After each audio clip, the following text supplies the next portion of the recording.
Today we will be seeing methods for modeling solids. So far we have seen methods for modeling curves and surfaces. For surfaces we said that we can represent a surface in a parametric form by using two parameters, whether it is a cubic surface or a Bezier or a B-spline. It can be represented in a parametric form using two parameters. A natural extension of that to solids is to represent solids by having three parameters. Okay. So we can have solids represented in this manner, where u, v and w will correspond to, let us say, the three axes in some sense.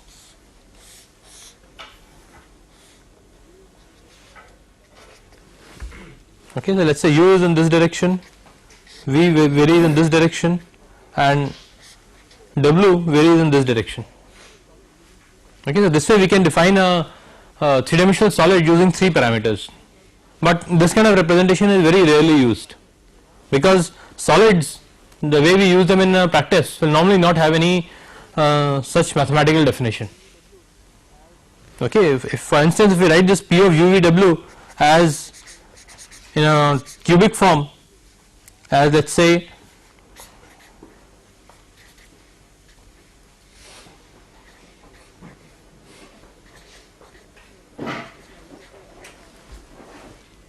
okay, sigma of p I j k u to the power I v to the power j w to the power k, we will get a tricubic solid. Okay, but such a solid would very rarely be used in any application.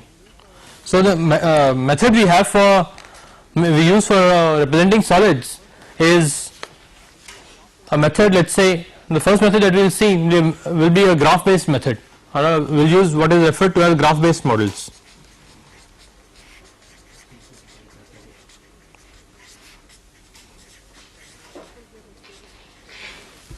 Okay, so for in a simple case, let us take a tetrahedron like this.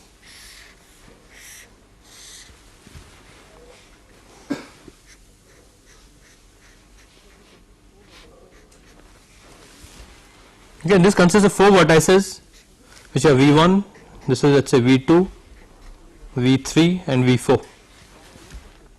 So we will represent solids by a list of faces, okay, list of faces which bound this solid. And for each face we will have its surface equation,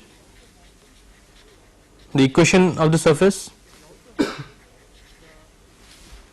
Okay, we will also have the, let us say, the equation of the edges, equation and description of the edges, and we will also store that if we have a face, let us say V1, V2, V3, which are its adjacent faces. Okay, so adjacent faces and so on.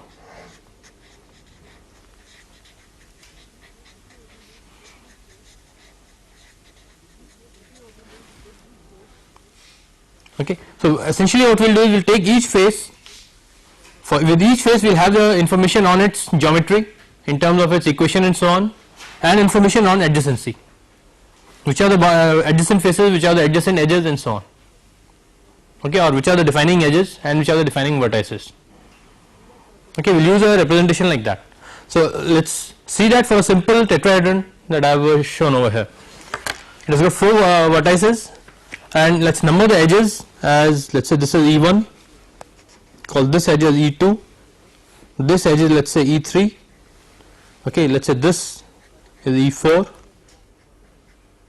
this is E5, and the one at the back, the dotted edge, is E6. Okay, so now this tetrahedron has got four faces. The four faces are,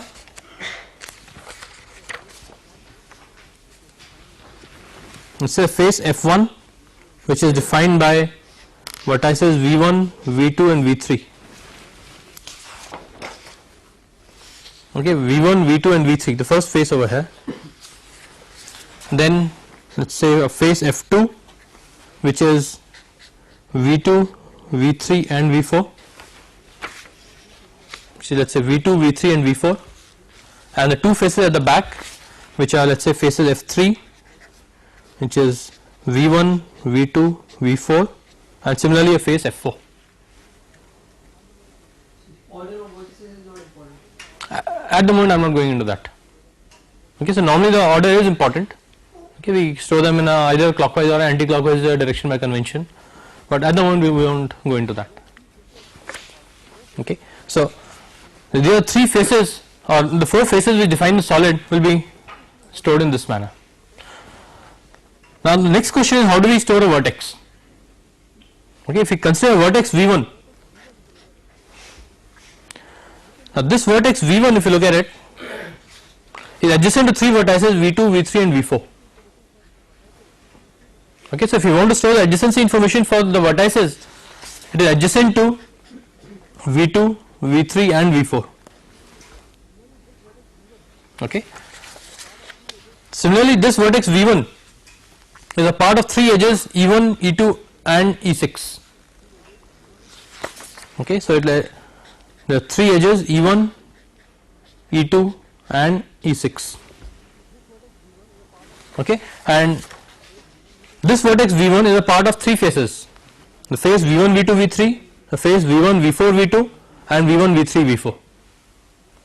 Okay, these are faces F1, F3 and F4.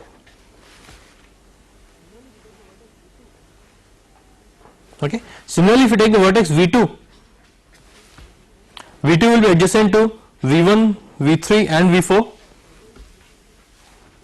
Okay. It will be a part of edges E1, E3 and E4, and it will be part of faces F1, F2 and F3. But if we have stored E1, E3, E4, yeah, doesn't V1, V3, V4 get stored? I'll come to that issue soon. I'll come back to that. Okay, we are storing a lot of extra information at the moment. I'll discuss that.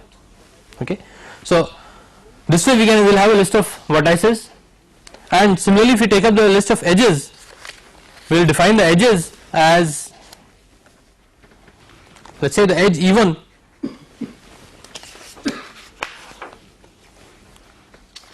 is defined between vertices V1 and V2. Okay, the edge E1 is a part of two faces V1, V2, V3 and V1, V2, V4. Okay, so those faces are, let's say, F1 and F3, and the edges which are adjacent to this edge are E2, E6 and E3, E4. Okay, so the edges adjacent to it will be E2, E3, E4 and E6.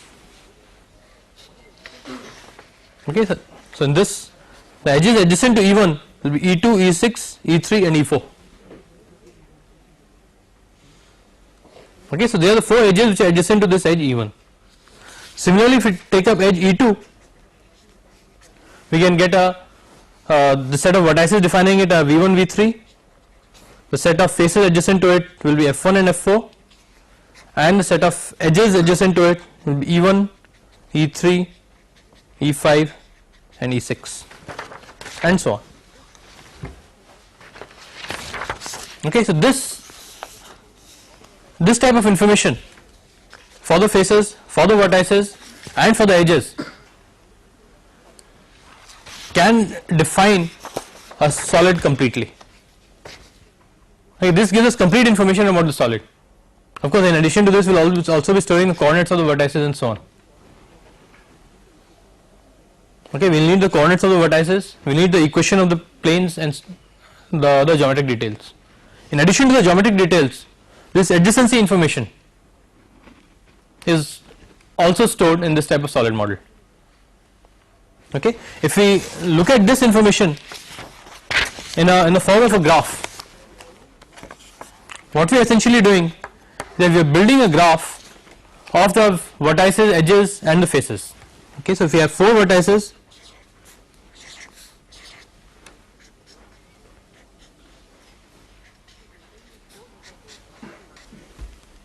okay, we are saying that the four vertices are connected to one another.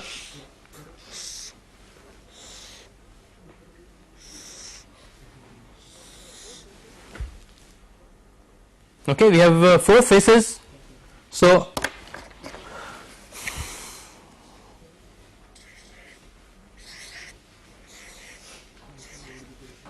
let us say this is phase F1, F2, F3, and this is F4.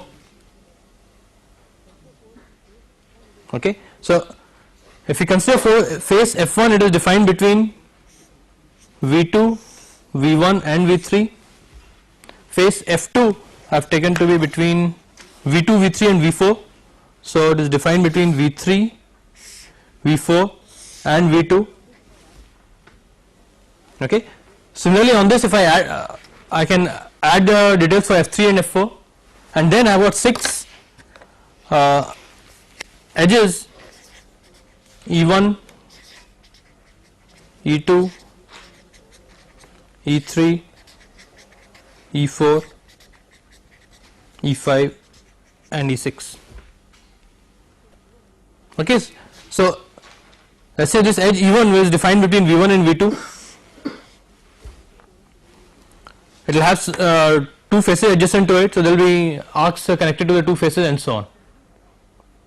Okay. So, this complete graph is what we can store for representing a solid like this.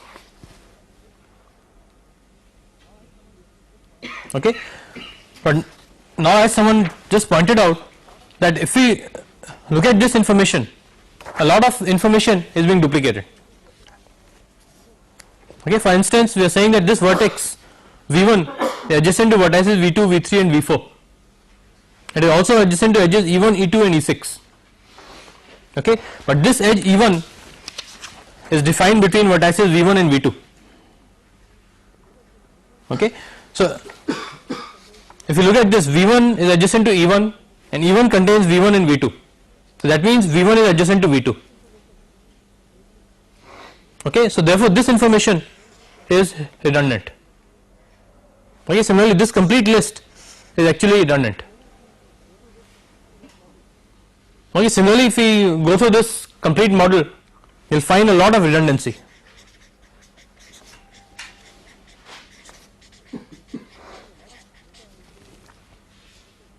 Okay, that means a lot of data is being represented more than once. If I want to find out the vertices adjacent to V1, I can just look up the edge list and get the list of vertices which are adjacent to V1. Okay. So, this kind of model at the moment has a lot of redundancy, but if we remove this redundancy, the drawback that we have on the other end is that if I want to find out the list of vertices, I have to look at the edges and then look at the description of the edges and then get the list of vertices. Okay. So, that is slightly time consuming. Okay. So, the other end of it would be speed. So, we have a trade off between redundancy and speed. Okay. If we remove all the redundancy in this model, we lose on speed, and at times in speed in solid models becomes a very critical factor. Okay. Because a lot of these solid modeling operations are quite slow. Okay. In fact, if you have worked on Unigraphics, you know that there are times when you give a particular command and you have to wait for a very long time. Okay. So, a lot of these solid modeling operations become very slow, and at that time if some of this information is directly available, it will help in speed, but at the cost of redundancy. Okay. One of the biggest disadvantages of redundancy is that if the same information is being stored more than once, we have to ensure that the model is consistent all the time. Okay. If by error instead of V4 I put a V5 over here, the model will become inconsistent. Okay. Because this edge list will give us a different set of vertex lists and the actual vertex list being stored is something else. So, that kind of error, that kind of inconsistency we have to be careful about. Okay. So, in solid models of this type, we have a trade off between redundancy and speed. If we remove the redundancy, we lose on speed. Okay. And if we want a very high speed, we have to have a bit of redundancy. Okay. So, in any actual solid model, how much redundancy is being used, that will vary from model to model, that will vary from case to case. Okay, some models will have a lot of redundancy, some model will have less of redundancy. Okay, so this trade-off is a critical issue in the design of solid models or in the design of solid modeling techniques. Okay, does that answer your question? Okay. Okay. Now, in these models, let's now look at one more issue. If we have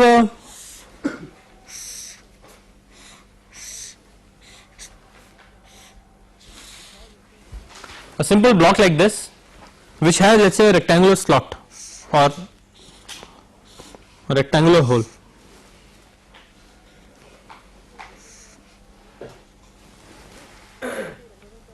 Okay. Now, in this, if I want to represent the same model, let's say I consider this top face. I consider the vertices defining it V1, V2, V3, V4, V5, V6, V7 and V8. Okay, and similarly, let's say I consider the edges which are defining it E1, E2, E3, E4, E5, E6, E7 and E8, and we have a set of faces which are adjacent to this face. Okay. If I want to represent this top face,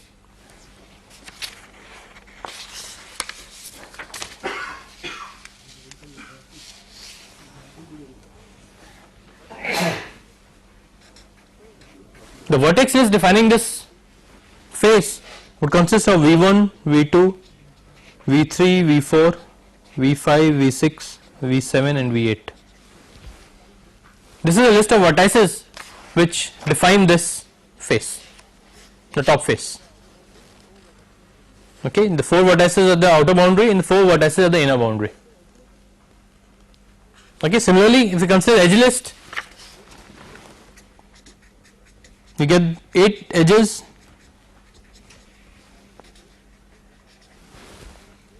and we will get a face list. Okay. See, so far what we have been doing is that for every face we are storing a vertex list, we are storing an edge list, okay, and we are storing a face list.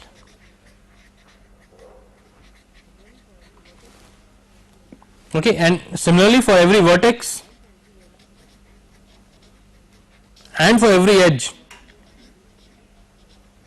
we are storing a vertex list, an edge list and a face list.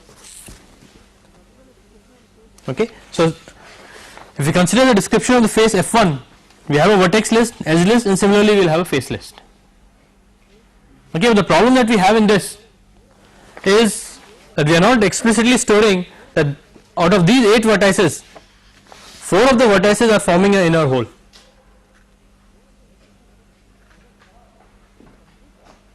Okay, so out of from this vertex list or from this description of the face, if I want to find out the list of edges, or if I want to find out which are the holes in it, okay, the list of edges of the outer boundary, the list of edges of the inner boundary and so on, it's not very easy. Okay, it's not easy to identify a hole inside this face. Okay, so therefore the other alternative is that instead of storing it as a list of vertices, we will store it as 2 separate lists. Okay, the 2 separate lists would mean, I will write it here, the first list contains V1, V2, V3 and V4, and the second list contains V5, V6, V7 and V8.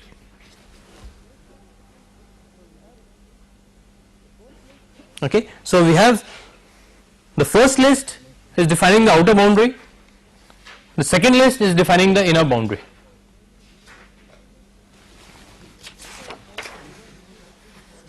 Okay, the outer boundary is V1, V2, V3, V4 and the inner boundary is V5, V6, V7, V8.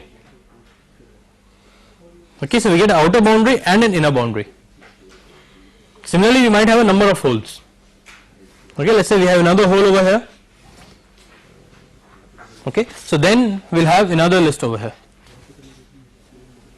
But you won't know whether that is inside of this or not. It can't be inside of this.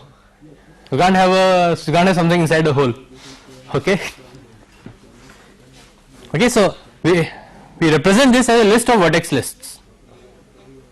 List of vertex lists. The first list would be the outer boundary, and all subsequent lists would be inner boundaries. Okay, similarly we'll do for the edge list. We'll say E1, E2, E3, E4. This will give us the outer boundary, and then E5, E6, E7, E8. This will give us the inner boundary. Okay, and similarly if you have other holes, we'll have another set of such lists. So again, all this information is available from our previous model also. From the previous model, meaning? The previous data structure that we had. You mean if we represent the face by a vertex list? Yeah. By this? Yeah. No, in And this. every edge's connectivity and everything. So when we went out to draw it, we knew that this was an inner square because we know the coordinates, we know what is adjacent to what. Yeah, but let's say if you want to find out the area of this face. Okay, how do you go about doing that? You need to know that there is a hole inside it. Okay, so for that we will have to look at the coordinates of each of the vertex and so on. So that will take time. So instead of spending time there, we prefer to store it as a list of vertices. Instead of this representing it like this, we like to represent the face like this. Okay, so that if we want to find out, let's say, the area of this, or if we want to find out, let's say, the volume of this solid, we need a complete description of the face. Okay, which of course it is implicitly available in this also. Okay, but it's not directly available. It will take a lot of computation to find out that there is an inner boundary. Okay, that can become very slow. Okay, so for every face will be represented as a list of vertex lists and a list of edge lists and so on. Okay, and that is again essentially done with the idea of increasing the speed at the time of computation. With this also, theoretically we can always find out the inner edges and so on. Okay, so if we summarize the information that we can store with the faces, the first is, let's say, a list of edge lists.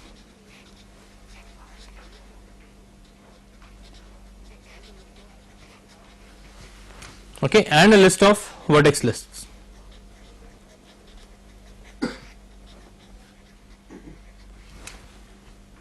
Okay, then list of adjacent faces.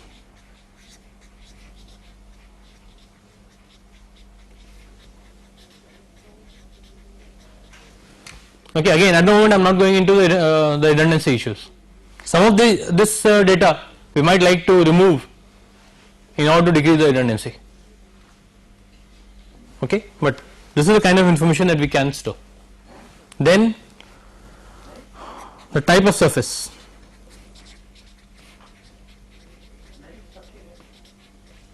Okay, whether it is a planar surface or a cubic surface or a spherical surface, cylindrical surface, whatever. Okay, and then the mathematical description or the geometrical description of the surface.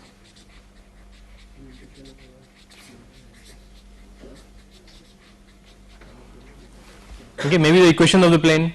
If it is a Bezier surface, maybe the control points and so on. Okay, so the mathematical details of the surface. Okay. Type of surface? Type of surfaces, it can be a, let's say, cylindrical surface, it can be a Bezier surface if you are combining it with the surface modeling technique, or it can be a simple planar surface. Okay, just a vertex list is not sufficient to describe that. Okay, so type of surface can become important. Okay, so with the faces we can store this kind of information. Similarly, if it talk of the edges,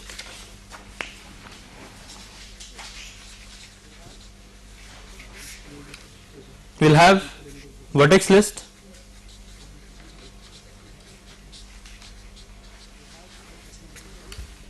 Okay, we will have list of connecting edges.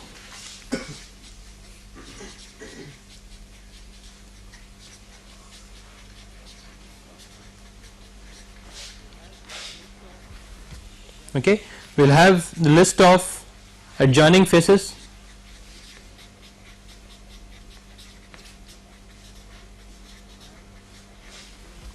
Okay, and again we will talk of a mathematical description of the edge. And type of edge. Mathematical description, I am including everything. Mathematical description and let us say type of edge.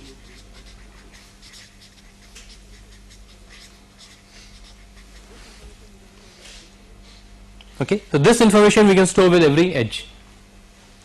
Okay, and similarly for the vertex,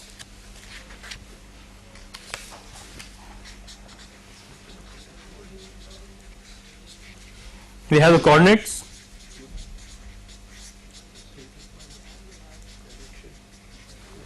Okay, and we will have an edge list,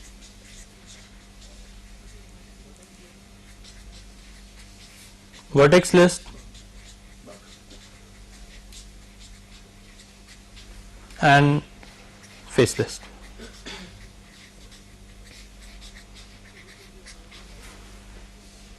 Okay, this will be representing for every vertex. Okay, and this is essentially a graphical representation, and one of the standard graphical representations used is a BREP model. How do you represent a cylinder using this? How do you represent a cylinder? Okay, let's say if you have a cylinder, okay, you have one circular face and two adjacent faces to it. Okay, now this circular face, in the edge list you will get only two edges, one edge over here and one edge over here. Each of the edges can be circular. Okay, because in the description of the edge we will store the geometry of the edge. Okay, mathematical description and type of edge. Okay, adjacent faces will be one face here and one face at the bottom, and then we will store the mathematics of this surface. Okay, the problem then can come in a sphere. Okay, where you don't have any adjacent faces and any adjacent edges. So all that will remain a null. You will just get a mathematical description. Okay. Okay. So this is one method of representing solids. Now the problem that we have in this method is that, let us say if you want to make this data structure, okay, this, if you want to give this graphical description or this data structure has to be built for an even a simple object like this, it can become quite complex. Okay, well this complete graph or even some subset of it will be very difficult for a user to give all this information.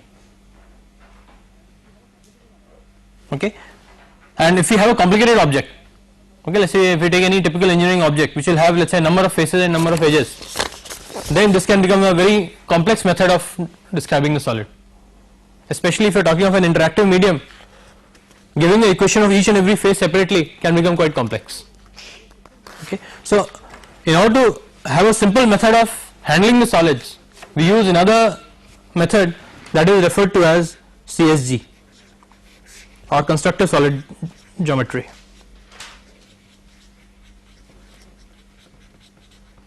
Constructive solid geometry modeler.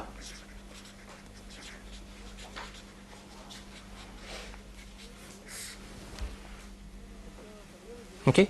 Now since you are familiar with unigraphics, you know the different types of Boolean operations that are available. Okay, this, that's a union, intersection, and the difference. If you consider these three basic Boolean operations and we take a set of primitives,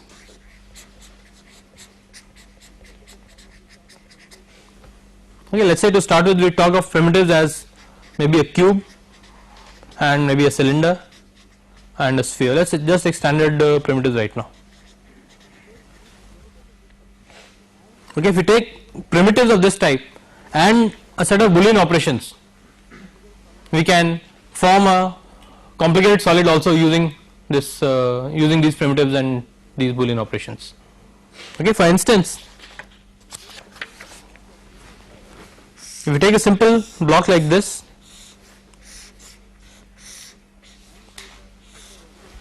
okay, and we take a, let's say, a vertical cylinder,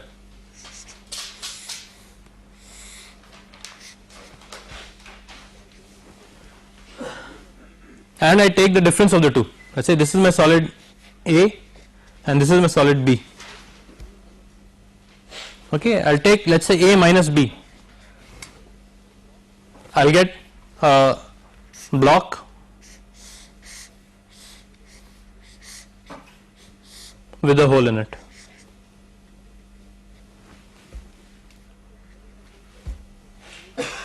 Okay, similarly, if I take, let's say, A union B, sorry, I'll get a block with a projection on either side.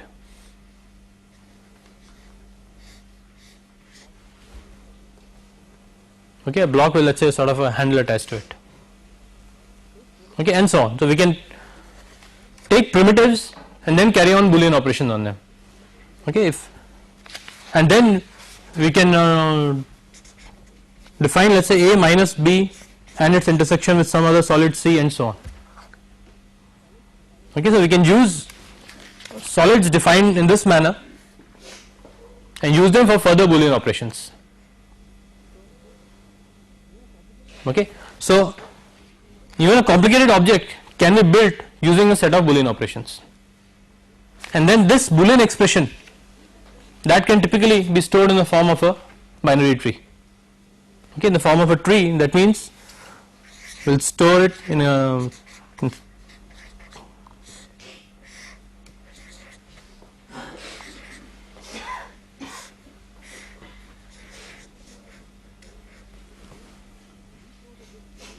okay, that means the leaf node of this tree A and B are the primitives and all intermediate nodes will be the operations.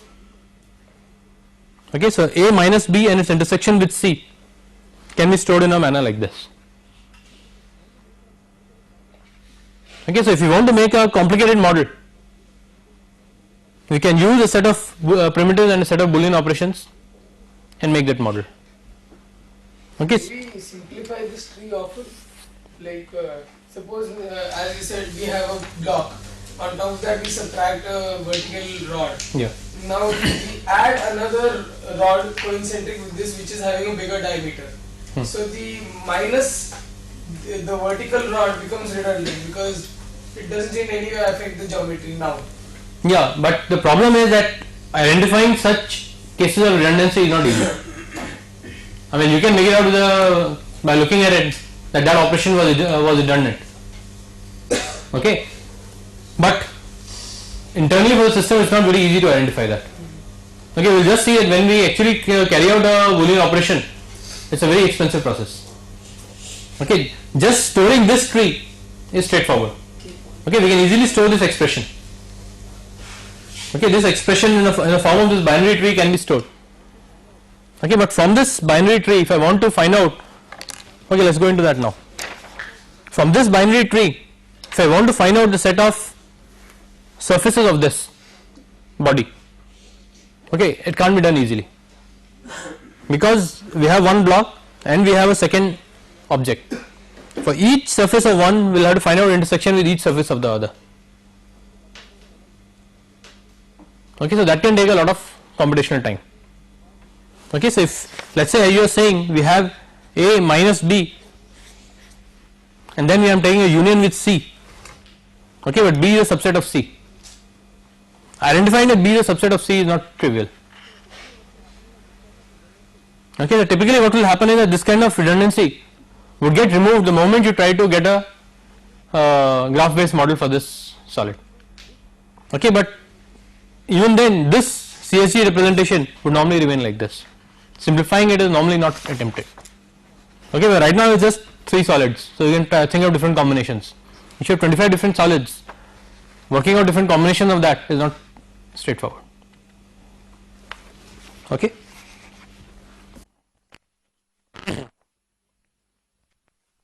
Okay, so now let's see the next thing, that these primitives that we are using. Right now I have talked of just simple primitives like cube, cylinder and a sphere. Okay, cube, cylinder and sphere. We can also have more complicated primitives. Before that, instead of just taking a standard cube as a primitive, we can take a cube and transform it and get, let's say, a block of any arbitrary shape. Okay, similarly we can take a cylinder and transform it and then get maybe a set of solids from that. Okay, so if you are including transformations, my CSG model, instead of just looking like an expression in this manner, can become, let's say, pi 1, which is some transformation of A, minus, let's say, pi 2 and some transformation of that, which is B, of the primitive B, and its union with, let's say, pi 3 times C. What this means is that we have a primitive A, we transform it by a transformation pi 1, we have a primitive B, we transform it by a transformation pi 2, and then we take the difference of the two. Okay, for instance, let's say we have only one primitive, which is a cube. Okay, so my primitive is, let's say, a unit cube. This is a primitive with, let's say, origin over here. Okay, now I want to define a plate.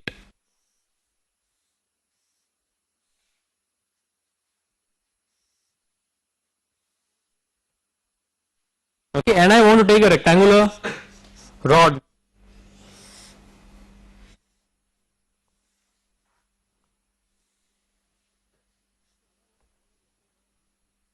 okay, and I want to find out, let's say, the union of these two. Okay, and I want my origin to be, let's say, at some point over here. So the first thing that we can do is we can take this cube, transform it into this plate. That can be done by some transformation. Okay, so let's say this primitive cube is my primitive, let's say, A. Okay, the transformation required to transform it into this plate is, let's say, pi 1. Okay, and then I take the same primitive A, transform it to get this vertical rod through a transformation, let's say, pi 2, and then maybe I say pi 1 of A union with pi 2 of A.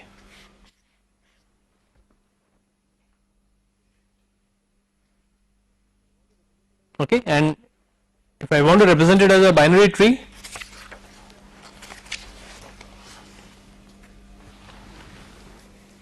we will have, let's say, A, it goes through a transformation pi 1, again we take another instance of A, this goes through a transformation pi 2, we take the two together and we take the union. Okay, so let's say in unigraphics, when you are taking a primitive and placing them at a particular point and so on, you are actually taking a transformation of a standard primitive. Okay, so you can define transformation on primitives and then define a Boolean operation on top of that. Okay, now if you look at this solid, we have two solids, one is this plate, the other is this rod, and we want to find out the union of these two solids. Okay, let's say for the sake of display, I want to display this combined solid on the screen. For purposes of display, I need to know all the surfaces of the combined solid. Okay, if I talk about the surfaces of the combined solid, in that my final solid will have all the surfaces of this solid, plus it will have the surfaces of this solid, which will be split. Okay, that means, let's say, this vertical surface, if I consider this surface,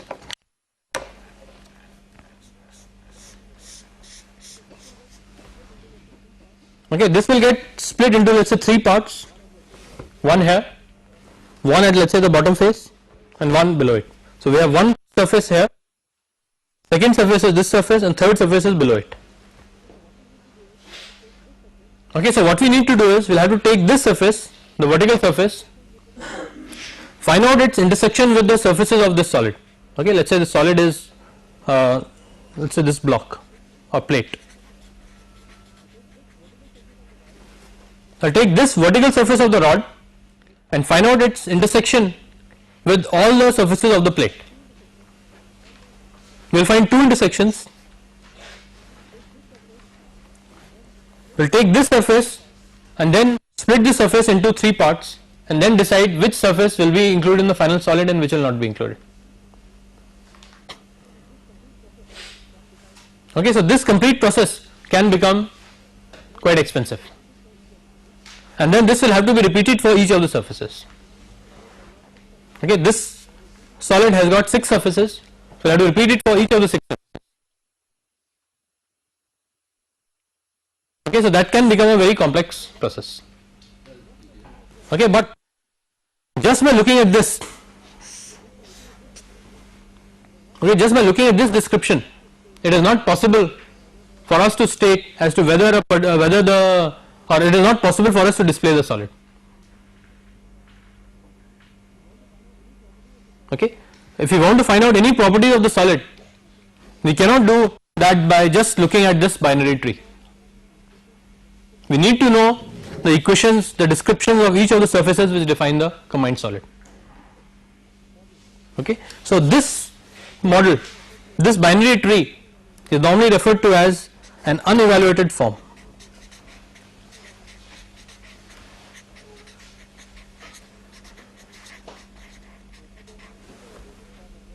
It is referred to as an unevaluated form of the solid model. Okay, and or in this unevaluated form, these primitives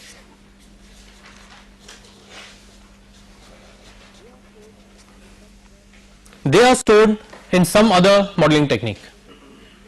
Okay, well, since we are saying that these are primitives, we need some other representation for these primitives. Okay, so primitives are stored in some other form.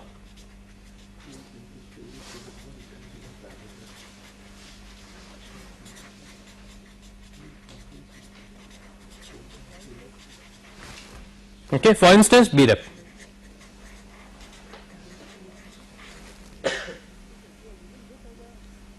Okay, so if we are using this as a modeling method, the primitives will be stored in some other form, and then wherever we want to use this model, we will have to evaluate the model and then use it for our applications.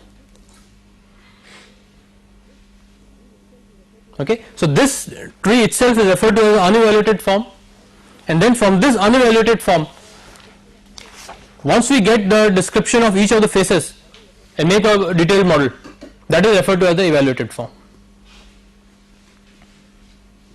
Okay. What is the advantage of using this form? Because we are ultimately getting down to the previous form. Okay, the advantage of using this form is it gives us flexibility. It is very good for interaction. For a user who is working on a system, it is very easy to form a solid using Boolean operations. Okay, he can visualize the object easily, and he can easily define that, okay, this is a plate and I want to make a hole in it. Okay, so it is good for interaction. It is easy to handle the solid in this manner. Okay, storage and retrieval is easy. I can just store this expression and that's it. I don't have to store the complete graph model. The complete graph model will be quite complex for reasonable solids. Okay, so storage and retrieval is easy, interaction is easy, editing is easy, and so on. But for working, we have to convert it to some other form which we internally represent and yes, work on that. yes. For let's say for displaying, you normally have to convert it into some other form. For finding out its properties, mass, moment of inertia, or whatever, we'll have to convert it into some other form and so on. Okay, so this method CSG gives us a good method for interaction, good method for defining the solid. Okay. Any other question on this? Okay, so I'll wind up now. In the next class, we'll go on from this point and see other details of these modeling techniques.